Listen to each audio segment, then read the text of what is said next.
குருவாயூரப்பனுக்கு கோவிந்தா கோவிந்தா.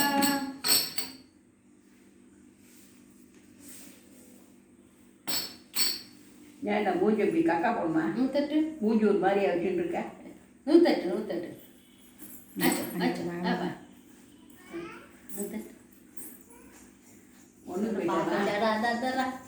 ரெண்டு பாப்பல வச்சு பாப்பல தான் பாப்பல